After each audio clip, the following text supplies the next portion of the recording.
नमस्कार दोस्तों, आप पढ़ रहे हैं कक्षा 10वीं एनसीईआरटी गणित। आज हम पढ़ेंगे प्रश्नावली 4.4 जिसका प्रश्न 1 देखेंगे। इसके 3 क्वेश्चन हैं। तो देखिए प्रश्न में क्या कहा गया है। निम्न द्विघात समीकरणों के मूलों की प्रकृति ज्ञात कीजिए और यदि मूलों का अस्तित्व है मतलब मूल निकल सकते हैं तो उन्हें हमें ज्ञात करना होगा। तो यहाँ इन सवालों में हमें मूलों की प्रकृति बतानी है। कैसे ज्ञात करते हैं तो ध्यान से समझना। सबसे पहली चीज, जो भी हमें द्विघात समीकरण दिया जाता है उसकी हम तुलना करते हैं ax वर्ग प्लस bx प्लस c बराबर 0 से। तो हमें abc के मान प्राप्त होते हैं। abc के मान आ जाएं तो इसलिए फिर हम विविक्त कर ज्ञात करते हैं जो कि b वर्ग माइनस 4ac होता है। इसकी सहायता से ही हम मूलों की प्रकृति बता सकते हैं और इसके 3 नियम होते हैं। b वर्ग माइनस 4ac का मान यदि 0 से बड़ा है तो 2 अलग अलग मूल होते हैं लेकिन दोनों मूल वास्तविक होते हैं। और यदि b वर्ग माइनस 4ac का मान 0 होता है तो 2 मूल तो होते हैं लेकिन वो बराबर और वास्तविक होते हैं। और यदि b वर्ग माइनस 4ac का मान 0 से छोटा हुआ मतलब ऋणात्मक हो जाए तो कोई मूल वास्तविक नहीं होता है। फिर उस स्थिति में मूल ज्ञात ही नहीं कर सकते हम। तो इन तीनों नियम को याद रखना। यदि विविक्त कर का मान 0 से बड़ा है तो 2 भिन्न वास्तविक मूल होंगे और 0 के बराबर है तो दोनों मूल बराबर वास्तविक होंगे। लेकिन यदि 0 से छोटा है मतलब ऋणात्मक तो कोई वास्तविक मूल नहीं होगा, उसे हम फिर हल नहीं कर पाएंगे। तो हम पहला सवाल लेते हैं। तो देखिए यहाँ जो द्विघात समीकरण दिया है हमने उसे लिखा। अब हम इसकी तुलना करेंगे। तो इसकी हम तुलना करते हैं ax वर्ग प्लस bx प्लस c बराबर 0 से। तो a का मान हमें 2 मिल जाएगा और b का मान -3 मिल जाएगा। c का मान कितना मिल जाएगा? 5 मिल जाएगा। इसलिए हम विविक्त कर ज्ञात करेंगे। b वर्ग माइनस 4ac कहलाता है। अब b की जगह b का मान -3 फिर वर्ग कर देंगे। फिर -4 है, फिर a का मान कितना है? 2 है और c का मान कितना है? 5 है। और आगे सॉल्व करेंगे तो -3 का वर्ग तो 9 होगा, फिर माइनस, अब देखिए 4 दूनी 8, 8 पंची 40 हो जाएगा यहाँ। और 9 - 40 करेंगे तो -31 आएगा। अब देखिए -31 जो आया वो तो 0 से छोटा है और हमने आपको बताया था यदि विविक्त कर का मान 0 से छोटा होता है तो यहाँ पे मूलों की प्रकृति क्या होती है? कोई मूल जो है वास्तविक नहीं होते हैं। इस स्थिति में मूल ज्ञात ही नहीं करे जा सकते। तो देखिए हमने लिखा आता है कोई वास्तविक मूल नहीं होंगे। मतलब जब कोई वास्तविक ही नहीं है तो मूलों का कोई अस्तित्व नहीं है, हम मूल ज्ञात ही नहीं कर सकते। तो इस प्रकार से पहला सवाल कंप्लीट। इसके बाद दूसरा सवाल लेते हैं। तो देखिए यहाँ द्विघात समीकरण जो दिया है हमने उसे लिखा। अब हम इसकी तुलना करेंगे। तो देखिए हमने लिखा इसकी तुलना ax वर्ग प्लस bx प्लस c बराबर 0 से करने पर तो a का मान कितना मिल जाएगा हमें? 3 और b का मान 4 करनी 3 माइनस का और फिर c का जो मान होगा वो प्लस का 4 हो जाएगा। इसलिए हम विविक्त कर ज्ञात करेंगे b वर्ग माइनस 4ac।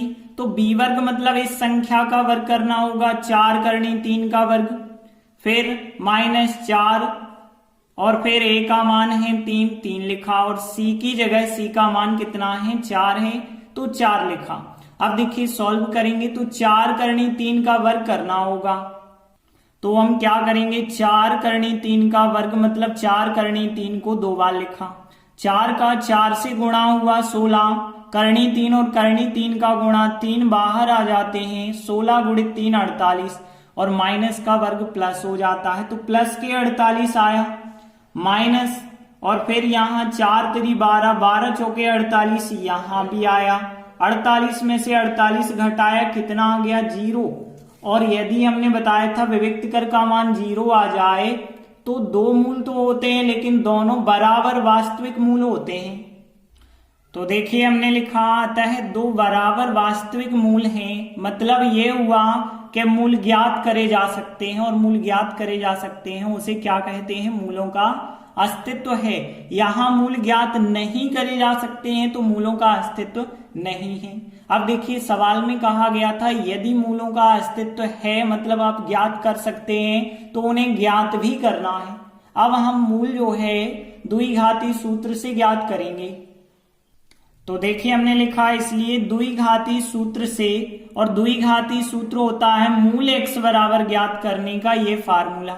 अब आपको इसमें एबीसी के मान रखने हैं। तो देखिए यहाँ पे जब आप मान रखेंगे तो माइनस और फिर b की जगह b का मान, माइनस का 4 करनी 3 है, और इसके बाद प्लस माइनस करनी के अंदर देखिए b वर्ग माइनस 4ac का मान इकट्ठा जो हमने निकाला है 0, तो सीधा हमने 0 रख दिया, और बटे में 2a है तो 2, a की जगह a का मान कितना है 3 है तो 3 लिख दिया।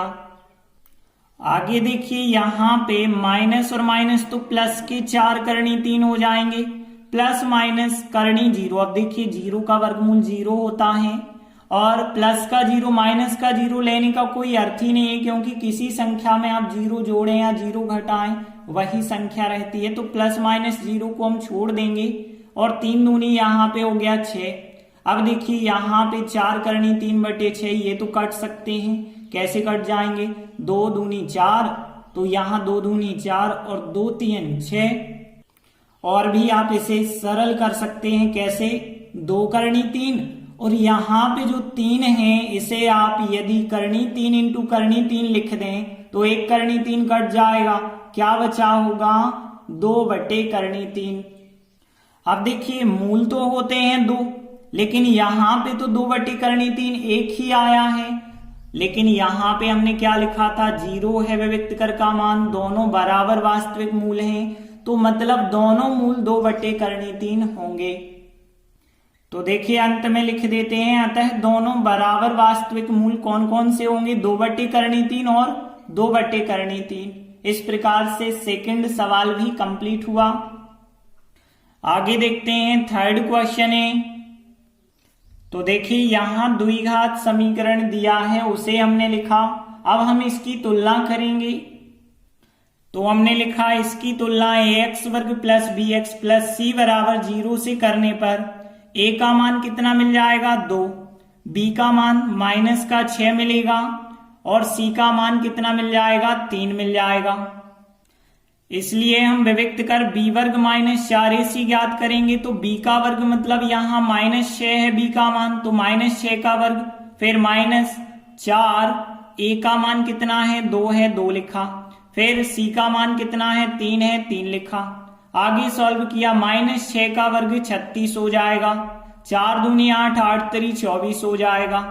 अब 36 में से 24 घटाएं 12, और 12 तो 0 से बड़ा होता है, और हमने बताया था यदि विविक्त कर b वर्ग माइनस 4ac 0 से बड़ा होता है तो 2 भिन्न वास्तविक मूल होते हैं।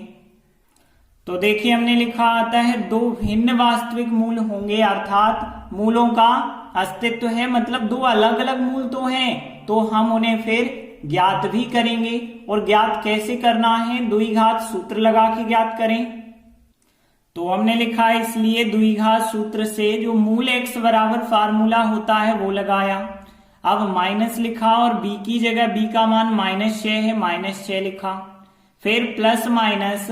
अब देखिए यहाँ b वर्ग माइनस 4ac का मान हमने निकाला, कितना आया 12, तो यहाँ पे 12 लिखा हमने, और फिर बटे में 2a लिखना है तो 2, और a की जगह a का मान कितना है 2 है, तो 2 इंटू 2 लिख दिया। अब देखिए आगे सॉल्व करेंगे तो माइनस और माइनस प्लस के 6, और यहाँ पे देखिए करनी 12 है। यदि हम देखें तो 12 का वर्गमूल तो नहीं होता है, लेकिन 12 के गुणनखंड होते हैं। कैसे, 2 दूनी 4 तरी 12 ऐसे होते हैं ना गुणनखंड, और बटे यहाँ पे है 2 दूनी 4 हो जाएगा। अब आगे ध्यान देना, यहाँ 6 प्लस माइनस, यहाँ 2 की तो जोड़ी बन गई तो 2 बाहर करनी से आ जाएंगे, लेकिन 3 की नहीं बनी, तो 3 बचे होंगे अंदर, और बटे में कितना चल रहा है 4। अब देखिए यहाँ पे 2, यहाँ 6, यहाँ 4 है, मतलब अंश हर के प्रत्येक पद में 2 से भाग जा रहा है, तो 2 से भाग आप दे सकते हैं। 6 में 2 से भाग देंगे 3 आएगा, प्लस माइनस 2 करनी 3 में 2 से भाग देंगे करनी 3 आ जाएगा, और यहाँ 4 में 2 से भाग देंगे 2 आएगा। तो हमने क्या किया, यहाँ पे प्रत्येक पद में 2 से भाग दे दिया। अब देखिए यहाँ प्लस माइनस आया, एक बार प्लस चिन्ह लेंगे एक बार माइनस लेंगे। तो देखिए प्लस चिन्ह लेने पर क्या आएगा 3, यहाँ प्लस माइनस जो लगे हैं प्लस आएगा, 3 प्लस करनी 3/2। एक तो आंसर यही हो जाएगा क्योंकि अब हम जोड़ घटा नहीं सकते हैं। यहाँ x बराबर देखिए अब माइनस चिन्ह लेंगे तो 3, यहाँ अब माइनस ले लेना तो 3 माइनस करनी 3/2। तो यहाँ x के 2 मान आ गए, यही कहलाएंगे मूल। हम अंत में लिख देते हैं अतः 2 भिन्न वास्तविक मूल यह और यह है। इस प्रकार से थर्ड क्वेश्चन भी कंप्लीट हुआ। धन्यवाद।